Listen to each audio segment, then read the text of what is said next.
When I was young, I was certain that getting married was the primary way for me to experience life. Like, I could not really get my life started in a meaningful way until I found a wife.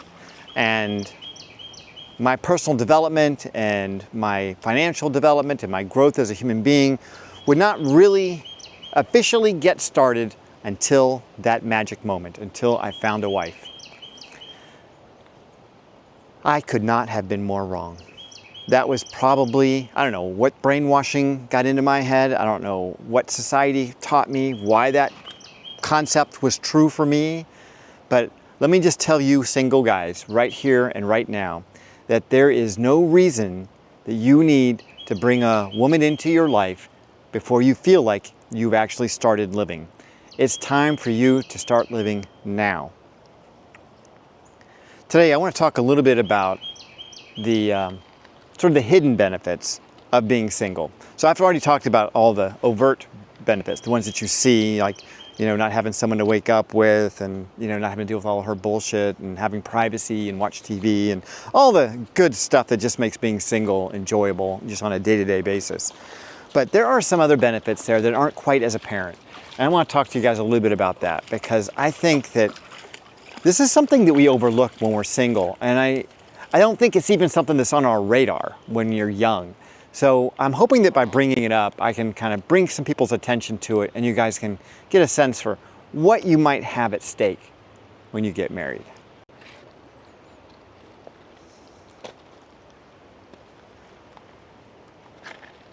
Now, keep in mind, part of this is because I had been married for 20 couple years and getting divorced and experiencing this complete desolation of my roles, the roles that I played in my life, kind of forced me to do a lot of reevaluating in terms of who I am and what I want for myself in life. And that process was so enlightening.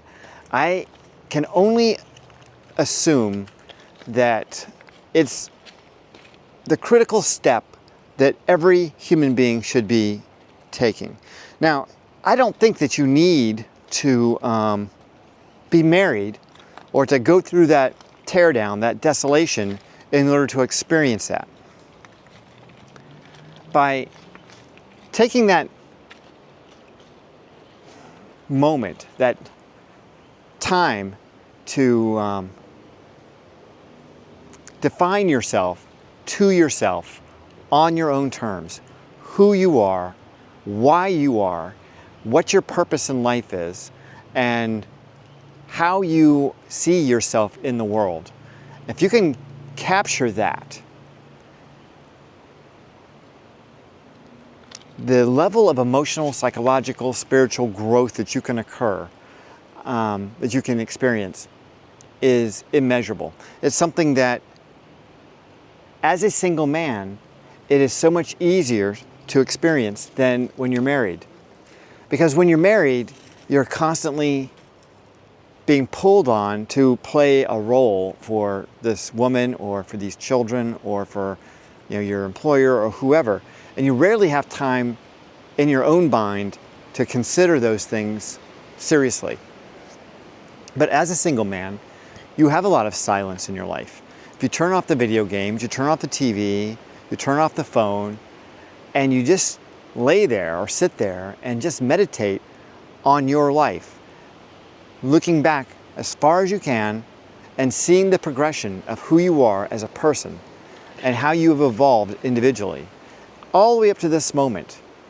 And then start looking into the future and start imagining the kind of person that you're going to be, and start envisioning the life that you're going to live. Whether that involves a woman or not is secondary. But knowing the role that you're going to play in the world, or seeing that role and how it unfolds, is immeasurably motivating, because it lets you see that you have an impact. Now, I know that it's very easy for us to get caught up in the moment and think that, well, I'm not this, I'm not that, I'm not smart enough, I'm not good looking enough, whatever. And none of that stuff is true. What I discovered were a few really key elements. Number one, your belief systems, those that you've developed over the course of your life, dictate to you your experience. That is one of the most profound bits of knowledge or wisdom that you will ever get at any time in your life. I did not think of that. That is stuff that I read many, many years ago, and I've proven it to be true many times over. So I'll say it again.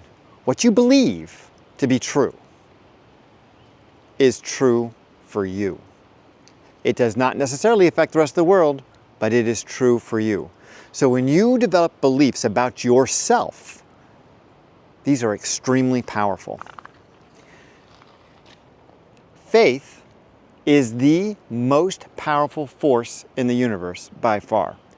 So when you have a belief and you can push it forward to another level, you can push it up to that level where you are faithful, you believe unquestioningly in something, in yourself, in your ability, in your goals, in your future, when you can have faith that you're moving in the direction of your internal desires, and you know that you're doing this with intention, with a powerful force behind you, you will achieve greatness. However, if you allow your beliefs to become weak, to become questioning, to become subject to other people's ideas. Someone starts telling you that you're not good enough and you start to buy into that. Or you fail a couple times, you start thinking you're no good. Well, that shit eats away not only at your future, it eats away at your soul. That turns you into somebody that you don't want to be. And I strongly recommend that you ignore that kind of input, that kind of feedback. It's just not helpful. It's not going to get you where you want to go. But having that powerful belief system is critically important. The other thing that I learned that I find to be very, very true, and I don't know if anyone else came up with this or not, but I certainly have experienced it myself, and that is that experience is the currency of life. Currency, like money, is not good or bad. It just has value. And when you see your life like that, like a currency, then you can reflect back on things that went well, things that didn't go well, whatever, things you regret, and you can still see that those things have value if you recognize it. However, if you do not recognize the value in an experience, then you lose it. It falls away. It's gone. You only get the value from the experience when you recognize it. And the value in the experience is critically important because you literally invest it in your future. So you take that currency, that experiential currency, and you invest it in your future with greater wisdom, greater knowledge, greater understanding. And when you look at experience like that, when you look at your life unfolding in that way as just a series of experiences, and each one of these experiences has value, regardless of whether people judge it to be right or wrong or good or bad or whatever, doesn't matter. All that stuff is just subjective. It's just somebody's opinion in most cases. So just don't judge it yourself, because if you judge an experience to be bad, well, now you're going to force that experience to be of less value to you. So just take the currency from it, take the value that it has, and apply it to your life so that you can achieve greatness.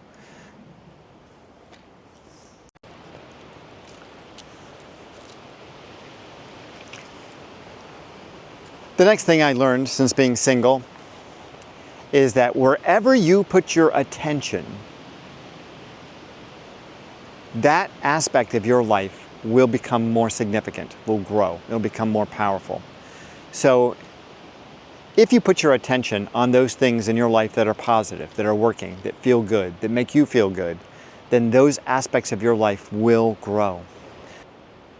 If you put your attention on the things in your life that are not right, those nickel and dime little things that just aren't exactly the way they should be, and you allow those things to absorb your attention and you give them too much focus, those things will grow. They will become bigger and bigger and bigger. And more things like them will be attracted to you. So That's why I talk so much about appreciation and love in my videos about recovering from divorce. And it is just as meaningful to anyone. You don't have to be divorced to have this experience. When you put your attention on appreciation, for example, like appreciating the woods, being here in the forest, being with my dogs, having a beautiful day, those things become more prevalent. You start to experience those things more and more and more.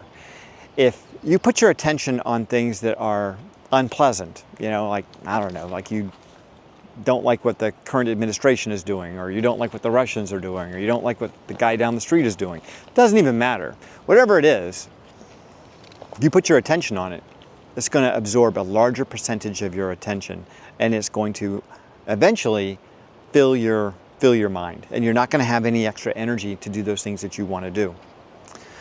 So my advice to you is focus on those things that give you joy, that give you pleasure, that give you happiness, that give you fulfillment. Do not allow yourself to fall into the trap of complaining and whining and pointing out all the things that are wrong in the world. There's plenty of people who already will do that. They get paid money to do that. You don't need to do that for them. That's their job.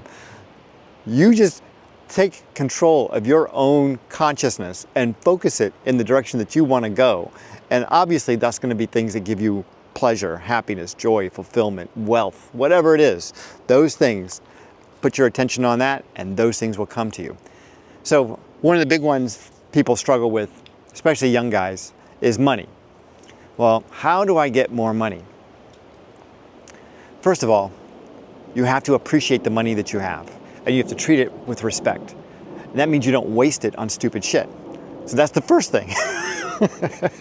It's not necessarily just about saving money, and although that's certainly a very valuable habit to get into, but it's about focusing your attention on how much you appreciate having money and hoarding a little bit of money, putting it in your bank account and saving it and watching those numbers grow gives you a feedback loop that causes you to want that more and more and more. And as that feedback loop builds, you start to see that balance increase month after month, after year, until there's more money there than you ever thought possible. However, it requires that you fall in love to a certain degree with the money through a process of appreciation. Not appreciation for the currency, the money, the dollars and cents, but appreciation for what it can do for you, for the confidence it gives you, for the security it gives you, for the freedom it gives you, the options it offers.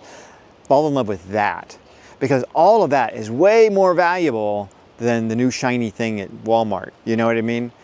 When you think about freedom and options and security and confidence, all of that has way more value than anything you're going to be able to buy, Now you still have to eat, you still got to have a place to live, obviously, but you don't necessarily need whatever the next Sony PlayStation is, the 6th version or the 7th version or whatever's coming out, or the newest Xbox or the next Xbox game. That's $500 or $600 you can put in the bank and you can start watching it grow. So think about money like anything else. The more you appreciate it, the more it will grow. And you appreciate it, that's just a form of love. And look at it that way. You just appreciate what it can do for you, and it will grow.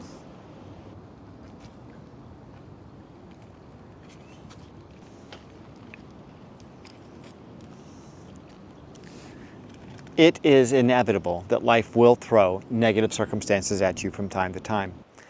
And when that happens, this is a test of your will, your character, and your ability to push through it and to be the man that you choose to be, the man that you want to be. You cannot allow yourself to get destroyed by a set of negative circumstances, no matter how negative they may be. You have control over your thoughts and your feelings, and you have control over what you give meaning to and what that meaning is. What I mean by that is, like Viktor Frankl, he's now like an Austrian psychologist.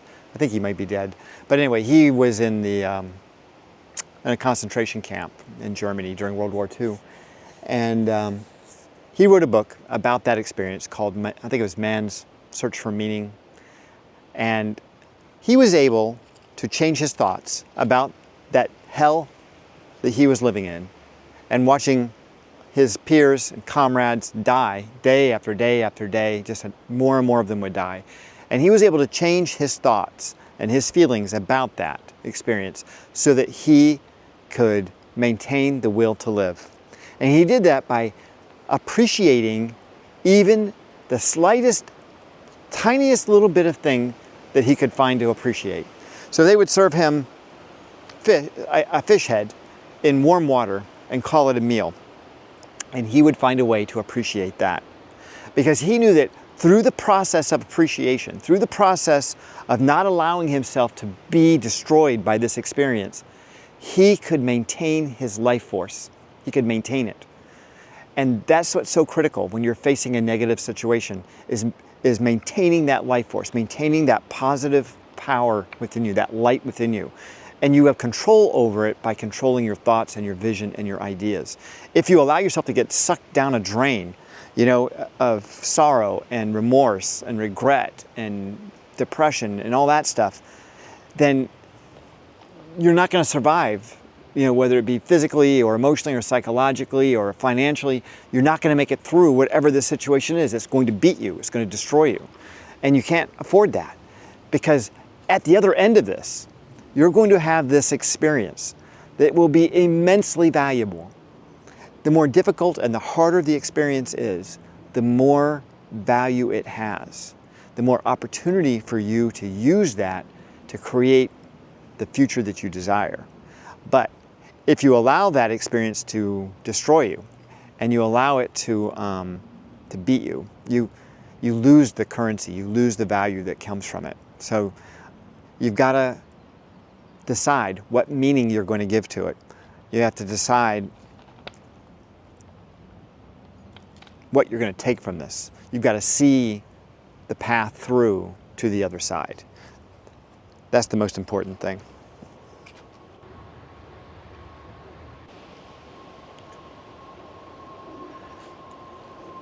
Going through the divorce was very, very difficult for me. It was a very hard thing for me, emotionally, psychologically, financially. There was a lot going on in my life at that time. I had, changed jobs, sold my house. I mean, my life had been turned upside down over the course of just a few years.